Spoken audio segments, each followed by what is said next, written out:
चला महत्त्वाच्या ब्रेकिंग न्यूजने आपण सुरुवात करूयात। राज्य महिला आयोगाच्या सदस्य ॲडव्होकेट संगीता चव्हाण यांनी बीडमधील मारहाण झालेल्या पीडित महिलेची भेट घेतली। न्याय मिळेपर्यंत कुटुंबाच्या पाठीशी राहण्याची ग्वाही त्यांनी दिली आहे आणि त्याचबरोबर याबद्दल कारवाई देखील केली जाईल असं देखील पीडित महिलेला त्यांनी आश्वासित केलेलं आहे। आणि त्याची दृश्य आपण बघतो। ॲडव्होकेट संगीता चव्हाण यांनी पीडित महिलेची भेट घेत तिच्याशी संवाद साधला, घडलेल्या प्रकाराची माहिती घेतली आणि दोषींवर या प्रकरणात कारवाई केली जाईल याबद्दल तिला आश्वासित देखील केलं। जोपर्यंत ह्या गावगुंडांना आणि ह्या सरपंचावर कडक कारवाई होत नाही तोपर्यंत आम्ही शांत शिवसेना महिला आघाडी बसणार नाही। ताईंच्या आदेशानुसार, ताईंच्या सूचनेनुसार आम्ही या कुटुंबाची भेट घेतलेली आहे आणि नक्कीच या कुटुंबाच्या पाठीशी आम्ही खंबीर उभा टाकू आणि ह्या गावगुंडांना जोपर्यंत त्यांना अटक होणार नाही, त्यांना कठोर शासन त्यांना मिळणार नाही तोपर्यंत आम्ही शांत बसणार नाही। आता एक ब्रेकिंग न्यूज आहे की विक्रोळीच्या इस्लामपुरातील इंटरनेट टॉवरला आग लागलेली आहे। घटनास्थळी अग्निशमन दलाच्या 3 गाड्या दाखल झालेल्या आहेत। अग्निशमन दलाकडून आगीवर नियंत्रण मिळवण्याचे प्रयत्न सुरू आहेत। यात सुदैवानं कुठलीही जीवितहानी झालेली नाही।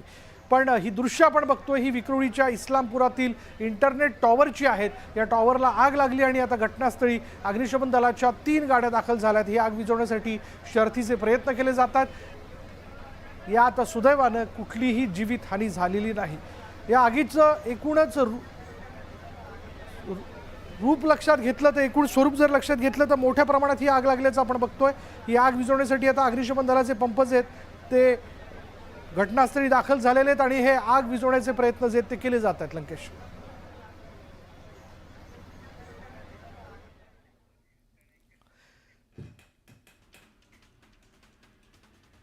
आणि आता आपण बघणार आहोत सुपरफास्ट 100।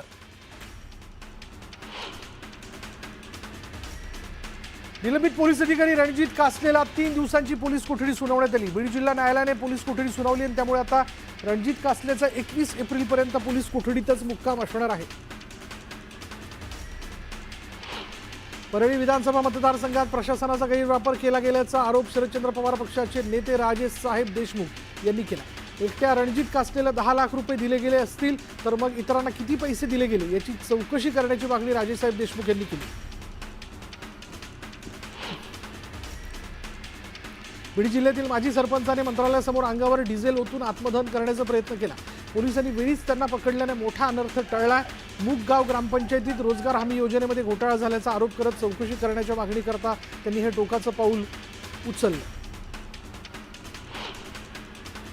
नाशिकच्या काठेगल्ली हिंसाचार प्रकरणातील आरोपींना 1 दिवसांची पोलीस कोठडी सुनावण्यात आली। हिंसाचार प्रकरणात आतापर्यंत 37 संशयित आरोपींना अटक करण्यात आली।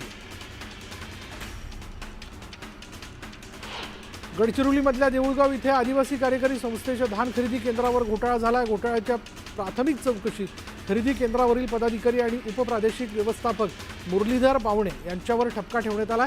4 कोटींच्या धान खरेदी घोटाळ्यात कारवाईचे आदेश देऊनही अद्याप कारवाई झालेली नाही। जळगाव ड्रग्ज प्रकरणातील फरार आरोपी अब्रार कुरेशी सोबत PSI दत्तात्रय पोटे यांनी 352 वेळा संवाद साधल्याचं समोर आलं। याबाबत पालकमंत्री गुलाबराव पाटील यांनी कडक कारवाईचे निर्देश दिले। दरम्यान उपविभागीय अधिकाऱ्यांकडून दत्तात्रय पोटे यांची चौकशी सुरू असून चौकशी पूर्ण होईपर्यंत पोटे यांची नियंत्रण कक्षात बदली करण्यात आली। शिक्षण संस्थेच्या सचिवाच्या त्रासाला कंटाळून शिक्षक सोपान पालवे यांनी 17 एप्रिल रोजी आत्महत्या केली। दरम्यान संस्थेचे अध्यक्ष आणि मुख्याध्यापकांना सहआरोपी करून अटक होत नाही तोपर्यंत मृतदेह ताब्यात घेणार नाही असा आक्रमक पवित्रा सोपान पालवे यांच्या कुटुंबियांनी घेतला। जालना शहरातील शासकीय कंत्राटदार देवीदान इन्फ्रा प्रायव्हेट लिमिटेड यांच्या कार्यालयावर GST विभागानं धाड टाकली। मागील 3 दिवसांपासून कार्यालयाची झाडाझडती घेतली जात होती अशी माहिती सूत्रांनी दिली। नाशिकमधल्या उत्तर नगर परिसरात एका आयकर अधिकाऱ्याने आत्महत्या केली। हरेकृष्ण पांडे असं या अधिकाऱ्याचं नाव आहे। साखरपुड्यातच त्यांची वधू होणाऱ्या मुलीने तिच्या प्रियकराला मिठी मारल्यानं प्रेम प्रकरण उघडकीस आलं। मात्र यानंतर आपल्याशीच लग्न करण्यासाठी संबंधित मुलगी धमकी देत होती। दरम्यान तणावात येऊन हरेकृष्ण पांडे यांनी आत्महत्या केली।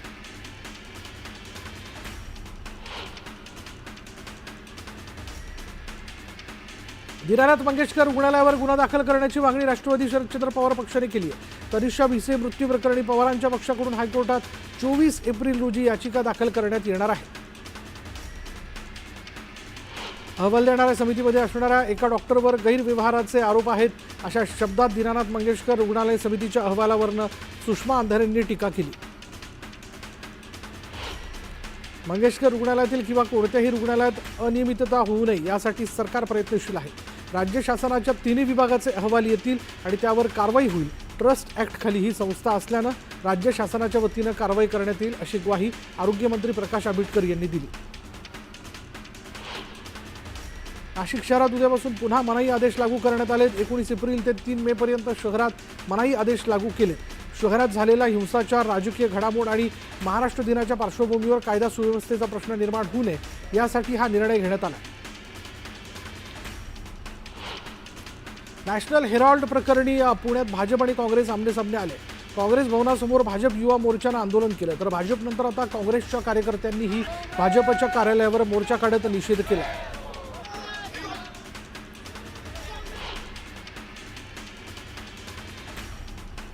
पुण्याच्या खडकी रेल्वे स्थानकात युवक काँग्रेसकडून आंदोलन करण्यात आलं. नॅशनल हेराल्ड प्रकरणात सोनिया गांधी आणि राहुल गांधींना देण्यात आलेल्या नोटीसवरून आक्रमक पवित्रा घेत काँग्रेस केंद्र सरकारचा निषेध नोंदवण्यात आला. अमरावतीमध्ये काँग्रेसच्या वतीनं आंदोलन करण्यात आलं. गांधी कुटुंबियांना ईडीची नोटीस पाठवल्यानं कार्यकर्त्यांनी संताप व्यक्त केला. धाराशिवमध्ये भारतीय जनता पार्टीने आंदोलन केलं. हेराल्ड प्रकरणात गांधी कुटुंबियांविरोधात कारवाई करण्याची मागणी करण्यात आली. धाराशिवमधील शेतकऱ्यांचा अनोखा थाट पाहायला मिळाला. मुलाच्या लग्नाची या शेतकऱ्याने हेलिकॉप्टरमधून मिरवणूक काढली. आई वडिलांचं छत्र हरपलेल्या सुनेची सासऱ्यांना हौस पुरवली. पिंपरी चिंचवड शहरातील रावेत परिसरात 2 थार चालकांनी मोकळ्या मैदानात जीव घेणे स्टंट केले. हे स्टंट जीवावरही बेतू शकले असते. या स्टंटचा व्हिडिओ सध्या व्हायरल होतोय. दरम्यान या थार चालकांवर आता रावेत पोलीस काय कारवाई करणार हे पाहणं महत्त्वाचं ठरेल. अंमली पदार्थ विरोधी पथकाने नेरूळमधून विदेशी गांजा विक्री करणाऱ्या दोघांना अटक केली. कारवाईत पोलिसांनी 2,76,000चा मुद्देमाल जप्त केला.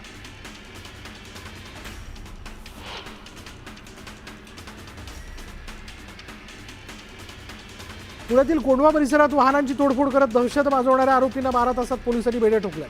ज्या ठिकाणी वाहनांची तोडफोड केली त्याच परिसरातून आरोपींची धिंड काढण्यात आली. बेलासीस ब्रिज बांधकामालगतच असलेल्या बेलासीस मच्छी मार्केट महानगरपालिकेकडून जमीनदोस्त करण्यात आले. या मच्छी मार्केटमधील मासळी विकणाऱ्या 7 महिलांचं पुनर्वसन करण्यात आलं. परंतु उर्वरित 12 महिला अद्यापही त्याच ठिकाणी व्यवसाय करत होत्या. त्यामुळे महानगरपालिकेच्या या तोडक कारवाईमुळे महिलांचं आर्थिक नुकसान झालं. घाटकोपरमध्ये मनसेच्या कार्यकर्त्यांनी हिंदी माध्यमांची पुस्तके जाळण्याचा प्रयत्न केला. यावेळी मनसैनिकांनी जोरदार घोषणाबाजी केली. दरम्यान पाठ्यपुस्तकं जाळण्याचा प्रयत्न करणाऱ्या मनसैनिकांना पोलिसांनी ताब्यात घेतले.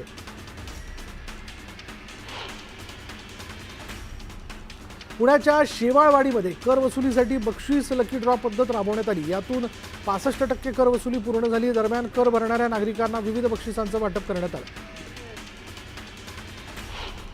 मुंबई पुणे महामार्गावर मोठी वाहतूक कोंडी निर्माण झाली आहे. सलग सुट्ट्यांमुळे पर्यटक बाहेर पडल्यानं ही वाहतूक कोंडी झाली. दरम्यान सततच्या वाहतूक कोंडीवर तोडगा काढण्याची मागणी वाहनधारकांनी केली. नवी मुंबई शहरावर 1400 कॅमेऱ्यांची नजर असणार आहे. सद्यस्थितीत 700 ते 800 कॅमेरे सुरू आहेत. उर्वरित कॅमेऱ्यांचं रिस्टोरेशन लवकरच पूर्ण करणार असल्याचं महापालिका आयुक्तांनी सांगितलं. शहापूरमध्ये 44 वर्षीय व्यक्तीचा मृत्यू झाला. दरम्यान त्याच्या वडिलांनी अवयव दान करण्याचा निर्णय घेतला.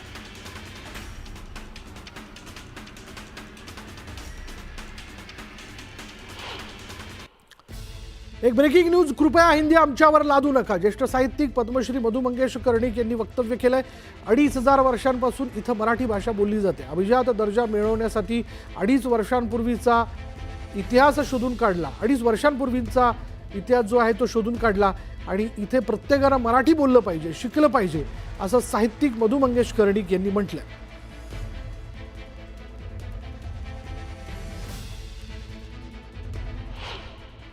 ही महाराष्ट्र भूमी 2,500 वर्षापासून या ठिकाणी मराठी भाषा बोलली जाते. अभिजात भाषा मराठी होण्यासाठी जी आम्ही धडपड केली त्यावेळी इतिहास शोधून काढा. 2,500 वर्षापासून या महाराष्ट्र मायमाऊलीमध्ये मराठी आम्ही बोलतो. मी स्वतः 95 वर्षावर जन्माला आलो.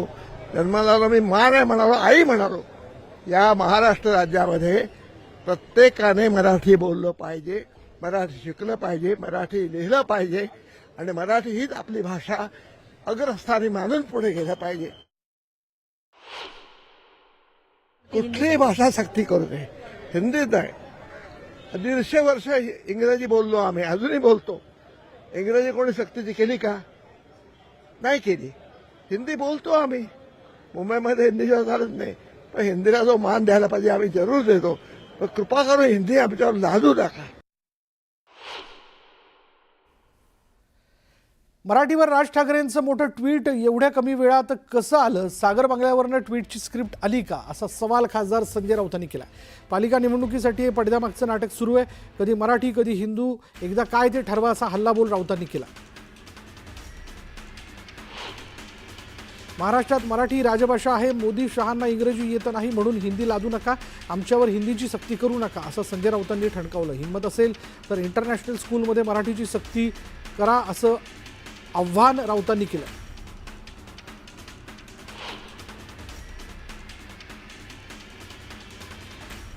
राज ठाकरेंनी हिंदी सक्तीला विरोध दर्शवल्यानंतर गुणरत्न सदावर्ते यांनी राज ठाकरेंना विरोध केला. दादरच्या शिवाजी पार्क पोलीस ठाण्यात राज ठाकरेंविरोधात सदावर्ते यांनी तक्रार दाखल केली आहे.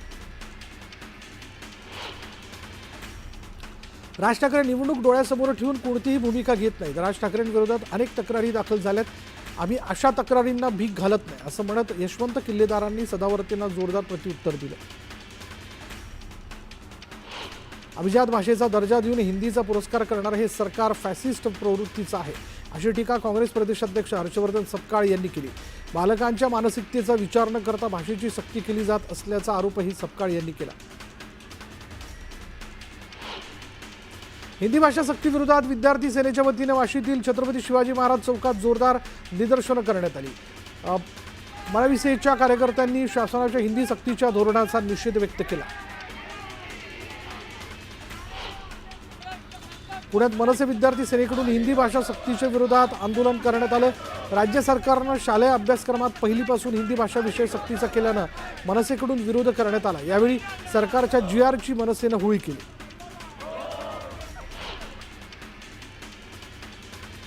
शाळांमध्ये हिंदीची सक्ती करण्याचा निर्णय महाराष्ट्राचा स्वाभिमान, मराठी संस्कृतीवर हल्ला असून महाराष्ट्रामध्ये मराठी सोडून इतर कोणत्याही भाषेची सक्ती करणं अयोग्य आहे. हिंदीबाबत करण्यात आलेली सक्ती सरकारने तातडीने मागे घ्यावी, अशी मागणी मार्क्सवादी कम्युनिस्ट पक्षानं केली आहे. खरी शिवसेना आपलीच आहे. अजूनही काही लोक शिंदे गट म्हणतात. गट शब्द पुसून टाकण्याचं आवाहन नीलम गोरेंनी केलं. मुंबईत पाण्याचा प्रश्न गंभीर बनला. यावरून आदित्य ठाकरेंनी महायुती सरकारवर जोरदार निशाणा साधला. यापूर्वी एप्रिल आणि मार्च महिन्यात पाण्याचा प्रश्न इतका गंभीर बनला नव्हता. मात्र सरकारचं दुर्लक्ष होत असल्यामुळे पाण्याची समस्या निर्माण झाली, असं आदित्य ठाकरे म्हणाले. काही लोकांना आंदोलन करण्याची सवय असते, असा टोला बावनकुळेंनी अंबादास दानवेंना लगावला. तर उद्धव ठाकरे मुख्यमंत्री असताना त्यांनी काय केलं, ते कधी मिनिटभर तरी पाण्यावर बोलले का, असा सवालही केला. तर आम्ही शहरासाठी पाणी योजना मंजूर केली आणि डिसेंबरपर्यंत योजनेची ट्रायल घेऊन पुढील वर्षी पाणी मिळेल, अशी ग्वाही देखील बावनकुळेंनी दिली आहे. एकनाथ शिंदे मोदी शहांच्या विचाराने चालतात. बाळासाहेबांचा करारीपणा उद्धव ठाकरेंमध्ये आहे. सत्तेला लाथ मारून ते विरोधी पक्षात आपली भूमिका प्रखरपणे मांडत असतात, असं म्हणत वैभव नाईकांनी एकनाथ शिंदेवर निशाणा साधला.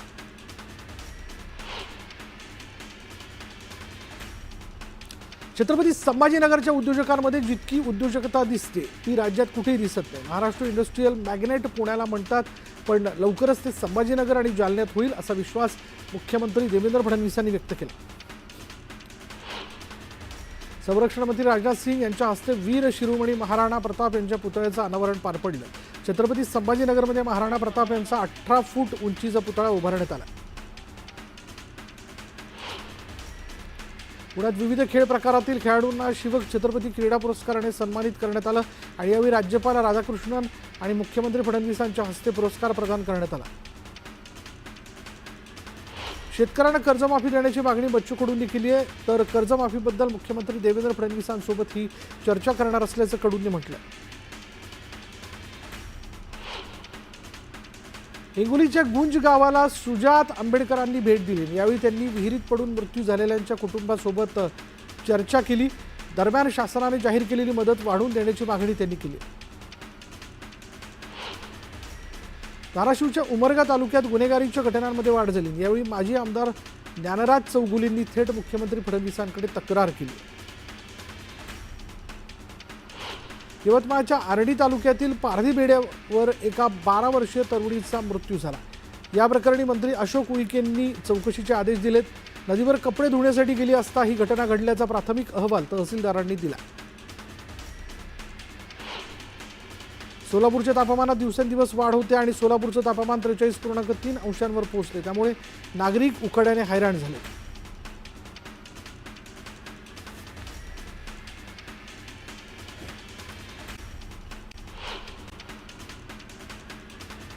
अहिल्यानगरजवळ बोलेगाव फाट्यावर असलेल्या Kakasaheb Maske memorial foundation medical कॉलेजच्या जागेवरनं वाद सुरू आहे. जागा खाली करण्याचे आदेश कोर्टाने दिलेत. त्यामुळे मध्यरात्री विद्यार्थिनींना हॉस्टेलमधून बाहेर काढण्यात आलं. त्यामुळे विद्यार्थिनींच्या सुरक्षेचा प्रश्न ऐरणीवर आला. नंदुरबारच्या धडगावात रखडलेली पाणीपुरवठा योजना पुन्हा सुरू करण्यात येणार आहे आणि यासाठी जिल्हाधिकारी कार्यालयात बैठकीचं आयोजन करण्यात आलं होतं. दरम्यान पोलीस बंदोबस्तात काम सुरू होण्याची शक्यता आहे. नंदुरबार जिल्ह्यातल्या शहादा तालुक्यातून जाणाऱ्या कुळदा खेतिया रस्त्यावरील दरा फाट्याजवळ सुसरी नदीवरील पूल दुरुस्तीच्या सूचना जिल्हाधिकाऱ्यांनी दिल्या आहेत. सुसरी नदीवर असलेल्या पुलाच्या गॅपमध्ये पडून एका प्रवासी महिलेचा मृत्यू झाला होता. याची दखल घेत 7 दिवसात दुरुस्तीचे आदेश देण्यात आले. छत्रपती संभाजीनगर जिल्ह्यात उन्हाच्या कडाक्यात वाढ झाली आहे. संभाजीनगर जिल्ह्यातील पारा 42.5 अंशांवर पोहोचलाय. तापमान आणखी वाढणार असल्यानं नागरिकांना काळजी घेण्याचं आवाहन करण्यात आलं आहे.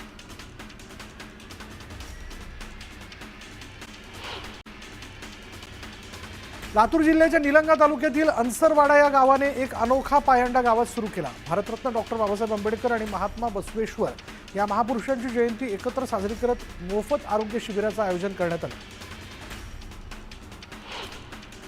धाराशिवच्या हंगरगा तुळ गावातील शेतकऱ्यांनी सफरचंदाची लागवड केली आणि शेतात पिकवलेल्या सफरचंदाची तुळजाभवानी देवीला आरास करण्यात आली.